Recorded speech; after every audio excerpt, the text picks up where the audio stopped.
তো এখন আরেক বাড়িতে যাবে, মেন রোডে আছে সব গ্রামের এইদিকে। আসলে এরকমভাবে প্রতিটা এলাকায় যদি এরকম উদ্যোগ নেওয়া হয়, আশা করি আমাদের বাংলাদেশে খুব শীঘ্রই এই মাদক নির্মূল করা যাবে। ওই যে শুরু করে দিয়েছে, অলরেডি শুরু করে দিয়েছে। এই যে তাদেরকে দেখাই, আসলে প্রতিটা দেখতে পাচ্ছেন, এই যে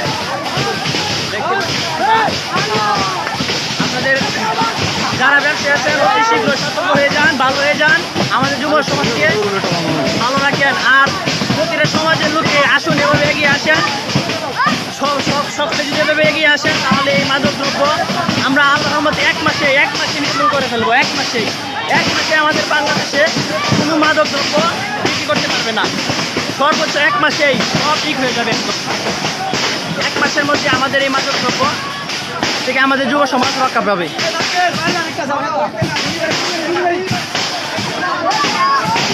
আসুন সকলে আমরা এবার মিলেমিশে এই মাদকের বিরোধিতা করি।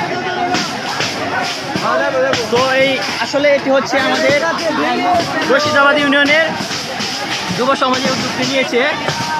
লক্ষ্মীগঞ্জ বাজার থেকে শুরু করে না হলেও 10 বাড়ি পুরা হয়েছে সরকার বিশ্বনাথ মোড়ের আশেপাশে। এটা আমাদের ইউনিয়ন পরিষদের কাছেই।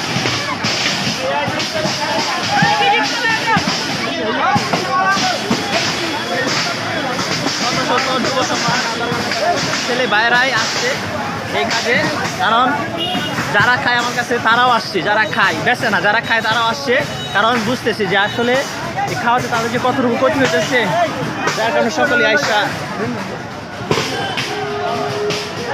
সকলে এসে ওদের বাড়িঘর আস্তানা মানে ভাঙচুর করতেছে এবং আগুন দিয়ে জ্বালিয়ে দিচ্ছে।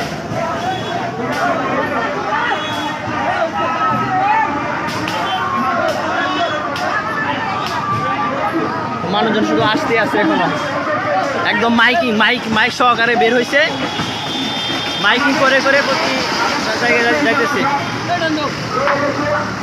তো আসলে এরকম উদ্যোগটা আশা করি আল্লাহর রহমতে এক মাসের মধ্যে মাদক নির্মূল হয়ে যাবে আমাদের এই বাংলাদেশে। আসুন প্রতিটা গ্রামে এভাবে উদ্যোগ নেই আমরা, তাহলে আর কোনো প্রশ্রয় পাবে না তাহলে আর দেশে থাকবে না, উন্মুক্ত মাদক চলবে না ইনশাল্লাহ। বাংলাদেশ উন্মুক্ত মাদক চলবে না। আপনাদের মতন যদি চাষেরা বাচ্চারা সহযোগিতা করেন, আপনাদের ছেলে মেয়ে আছে, বাতিজা আছে।